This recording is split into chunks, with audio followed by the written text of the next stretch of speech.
Okay, in this video, we're going to add an image map.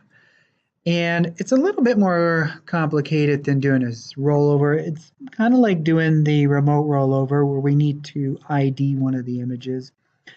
But it's kind of a cool technique, and it was actually used quite a bit way back when.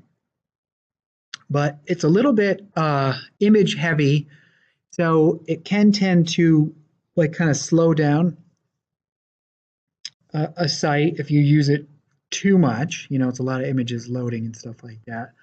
But it used to be used quite a bit, and it's kind of not used that much anymore. But it's still pretty interesting. So the files we're going to use are these three here. Okay, so we need to at least start with adding the large plain old pig. So that's the one without the number. Image. Okay, we can see here number 2 is the top, and then the third is the bottom. And again, I just did that in Photoshop. So it's the same image, and then on one of them, I just painted the top, and one of them I painted the bottom. Okay, so we bring in our main image, and let's actually, before we do anything, let's ID it. And we can just ID it, again, simply like guy pig. Okay, so it's like one thing. And down here on the bottom is the actual image map tools. Okay, you have a pointer, that's to move the box around, rectangle, circle, and then polygono. I just like to use the rectangle. But to use these to like draw on the image, which we're going to do, we actually need to be in design mode.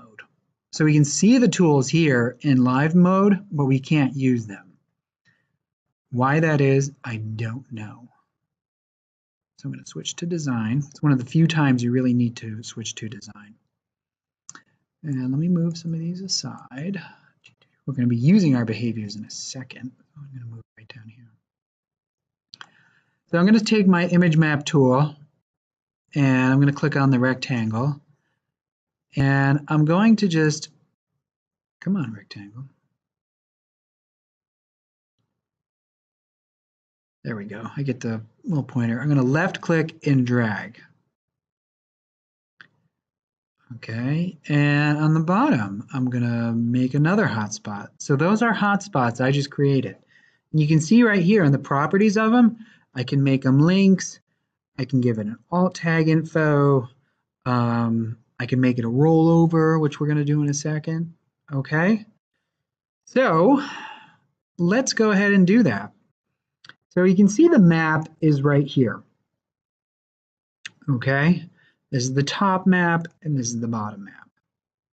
So I'm going to click on the top map, and I'm going to go to plus, add behavior, swap image.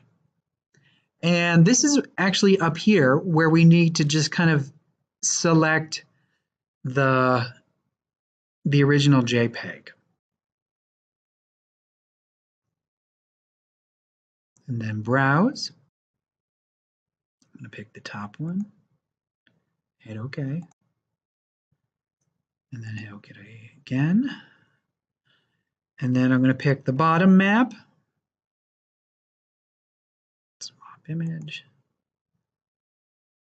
pick the regular guy, browse,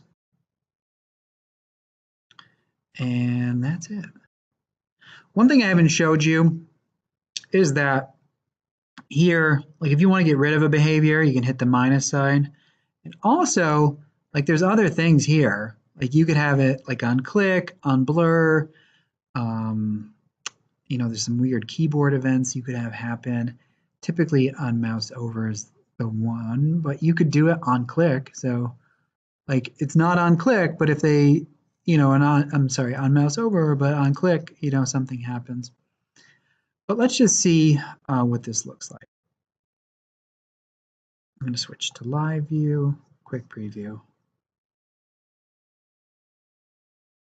Okay, if we want to preview it in the web.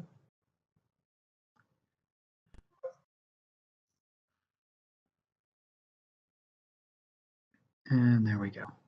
I actually used, I think my very first website ever made was all image mapping. That was many years ago, and it was just, I would make the whole site by cutting up JPEGs. So design the JPEGs in Photoshop and then cut them up in, yeah, not so cool. Totally impractical now with the mobile phones. Like it just would, you couldn't, it wouldn't work for you. Okay, so that's adding an image map.